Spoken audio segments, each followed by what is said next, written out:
Southern New England's trusted news source, ABC6 News at Noon. Good afternoon, everyone, and thank you for joining us. New at noon today, a former Catholic priest in Rhode Island indicted for sexual assault. The Attorney General's office and Rhode Island State Police announcing this morning that the statewide grand jury indicted Kevin Facette of Dayville, Connecticut.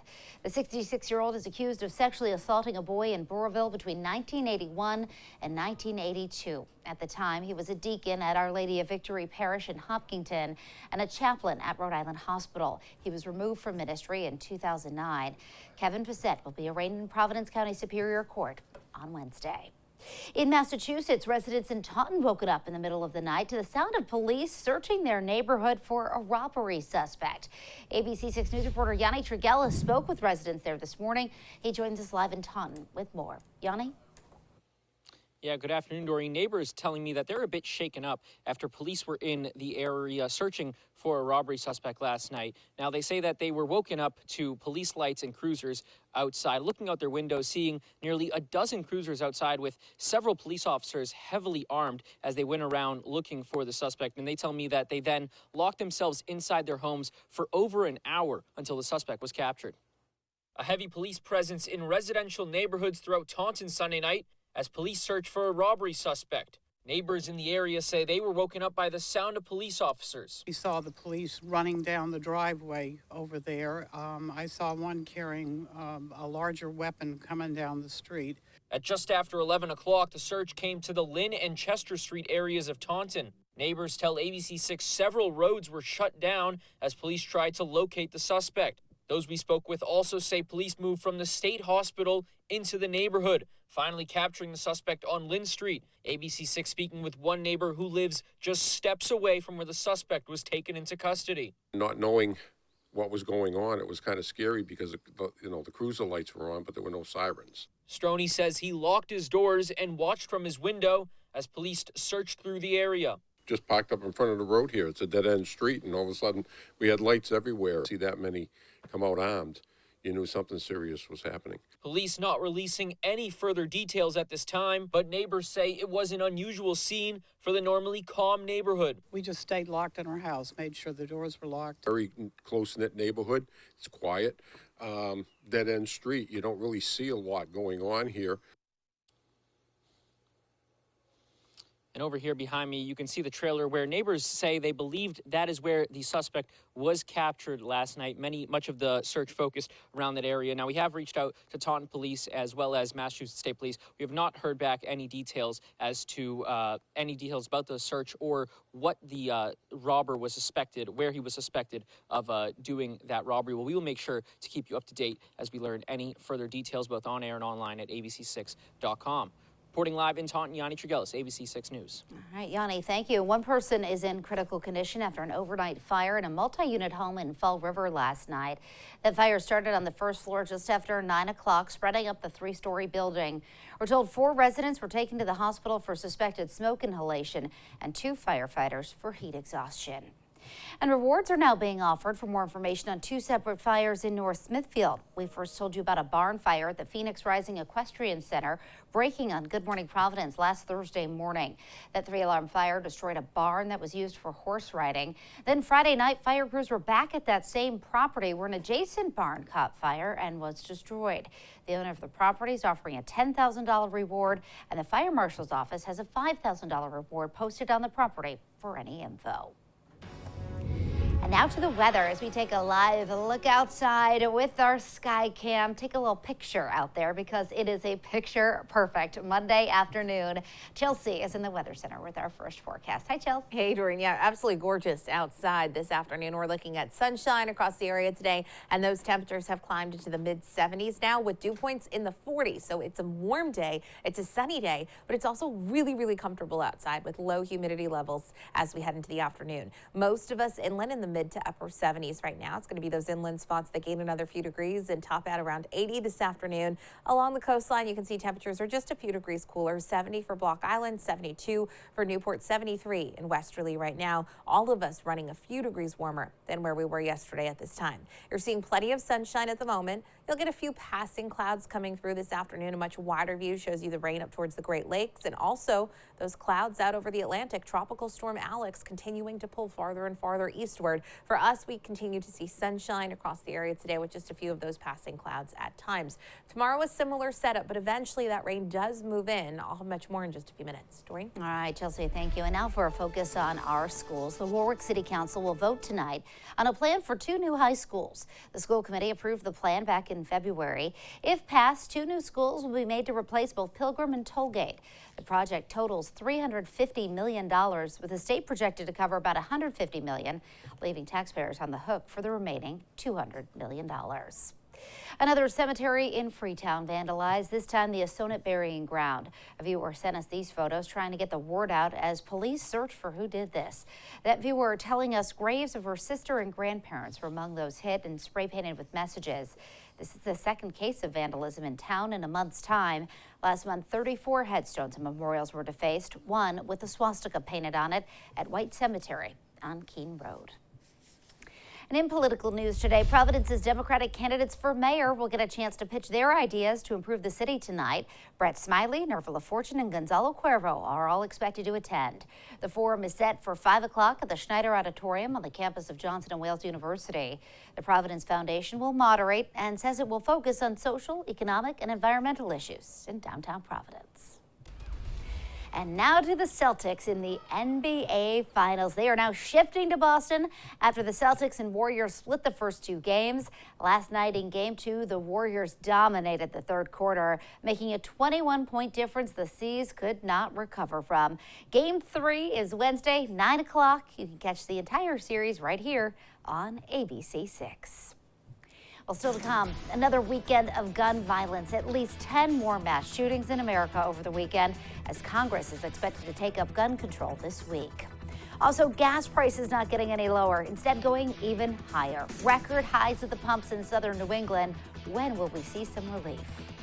And an update for parents on the baby formula shortage. When shelves will be stocked again, coming up.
Back now with our continuing coverage of the latest mass shooting spree in the U.S., the latest ones in Chattanooga, Tennessee, and Philadelphia. This is bipartisan talks continue on Capitol Hill. Senators discussing a package of proposals that would restrict access to guns. ABC's Rena Roy has the latest. Across America, at least a dozen mass shootings this weekend alone, including in Philadelphia. This busy street, packed with bars and restaurants, turned to chaos Saturday night. We got multiple victims. All of a sudden, I hear like, rat-a-tat-tat-tat-tat-tat. This video, obtained exclusively by ABC News, shows the fight that broke out beforehand. Investigators say the two men fighting then began shooting. They believe one of them died. 2 bystanders were also killed and 11 others were injured. What happened is that you had some, sick maniac. Some people made it, some people didn't.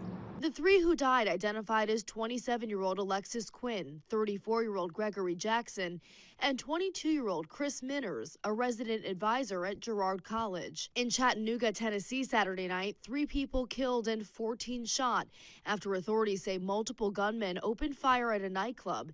It's that city's second mass shooting in the past week. Parents and children around the country on edge. My son is deathly afraid of school now.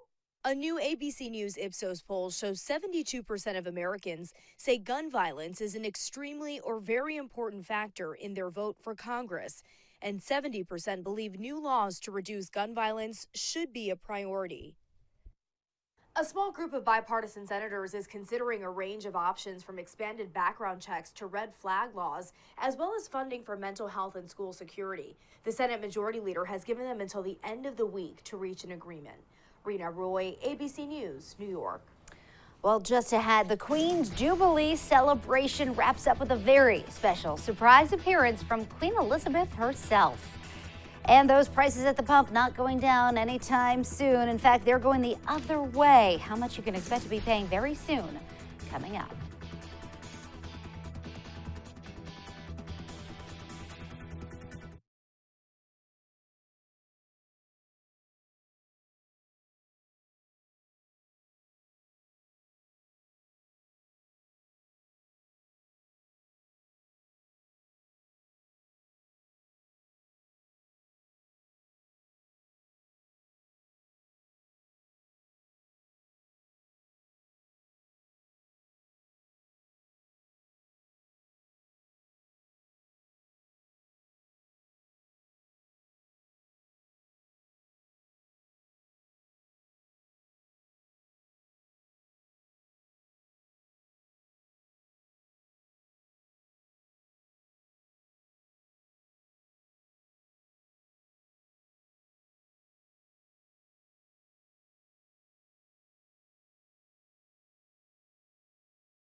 In consumer news today, the average gas price is heading back up, hitting $5 in some parts of the state.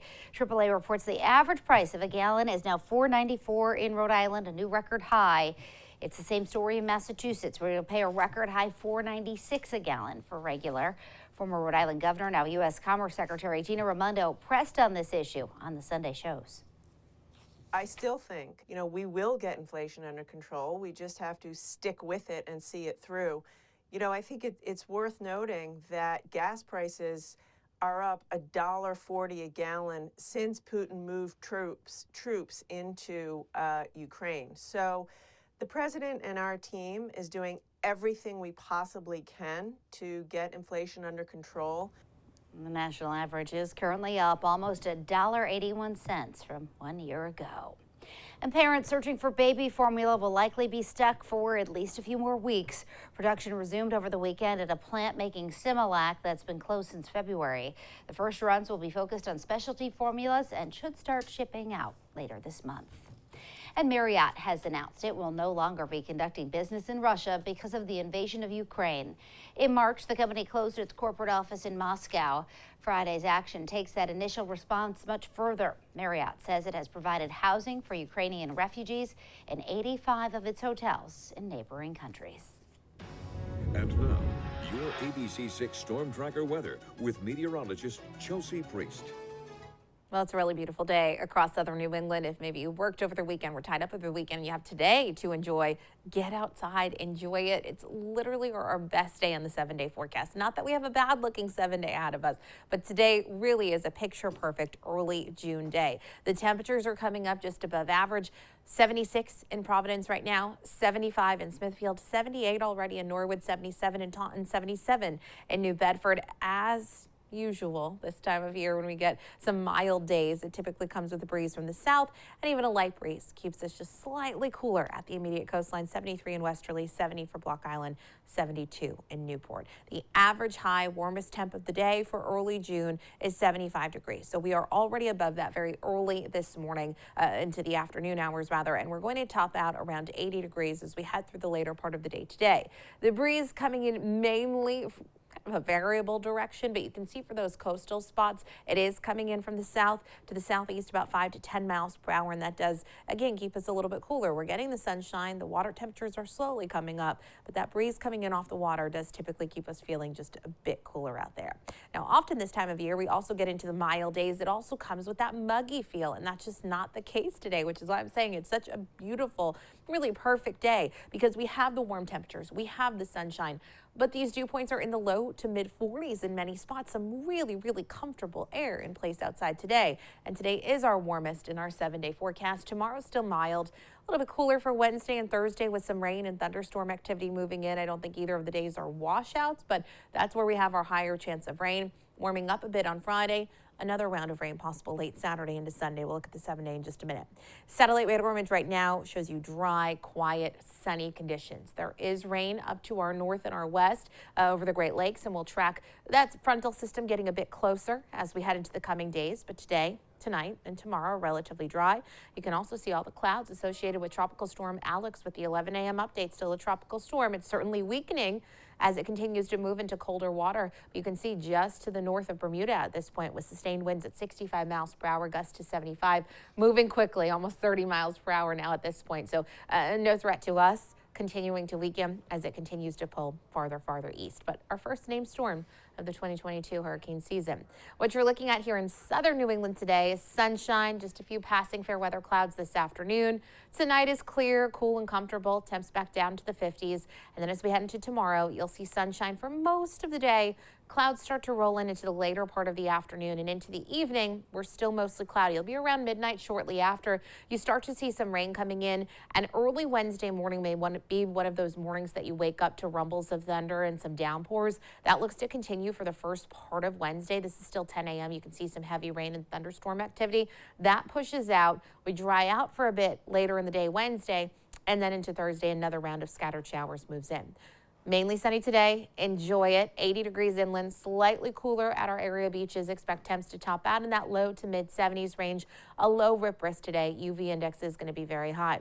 We're clear and comfortable overnight. Lows will dip down into the mid 50s, and then tomorrow you'll see mainly sunny conditions. Some clouds rolling in later in the day. Breeze picks up later in the day, and then it'll be Wednesday that we have the risk of scattered rain and thunderstorms coming through, especially for the morning hours.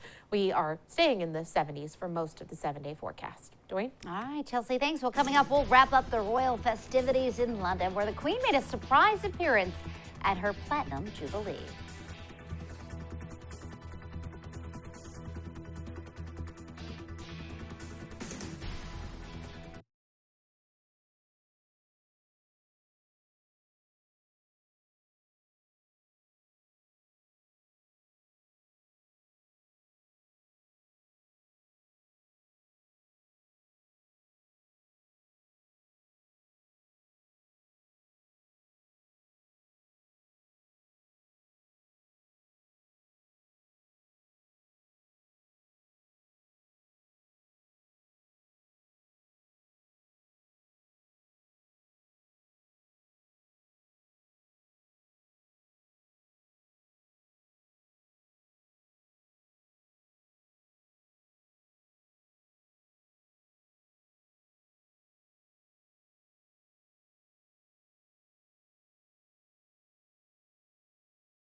Now to the Queen's Jubilee. The once-in-a-generation celebration wrapped up over the weekend with an epic concert and a surprise final appearance by the Queen.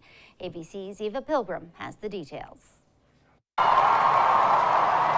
Queen making a surprise appearance on the balcony for the grand finale of her Platinum Jubilee, marking 70 years on the throne. Her Majesty, joined by family, Prince Charles and Camilla, the Duke and Duchess of Cambridge, William and Kate, and their children, George, Charlotte, and Louis. When you said you looked a mess, the perfect ending to a 4-day holiday honoring the Queen. Ed Sheeran performing the song as a tribute to the monarch and her late husband. In the final hours of her Jubilee celebration, the Queen writing, "While I may not have attended every event in person, my heart has been with you all, and I remain committed to serving you to the best of my ability, supported by my family." The 96-year-old Queen unable to attend most of the Jubilee festivities after Thursday's balcony appearance due to pain and mobility issues. On Saturday, Her Majesty watching the televised Platinum Party on TV from Windsor Castle. The Queen treated to a performance by Queen, belting their classic hit to more than 22,000 fans. We all hope that the Queen goes on for many more glorious years. Also taking the stage, Alicia Keys, Diana Ross, and Rod Stewart, who got the royals singing along to his rendition of Sweet Caroline. Getting to be a part of it, how special is that? Really, really special. I mean, I can't think of enough words. But it was the Queen herself stealing the show, sharing tea and a marmalade sandwich with Paddington Bear. Thank you for everything. That's very kind. On Sunday, the Queen appearing in hologram form for the Jubilee pageant as her younger self in the very carriage she used for her coronation in 1953. The final day full of performances that had the younger royals dancing and singing along. Meanwhile, Prince Louis charming the crowds, behaving as 4-year-olds do, struggling to sit still as he moved around the royal box with his family. At one point, Prince Louis literally thumbing his nose at his mother as she was desperately trying to get him under control. Moms around the world feeling very seen in that moment. Eva Pilgrim, ABC News, London. Well, still to come, another new arrival at the Roger Williams Park Zoo. We'll introduce you to this latest animal to join the crew. Plus, Chelsea has another look at your afternoon forecast right after this.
Check out this latest bundle of joy at Roger Williams Park Zoo.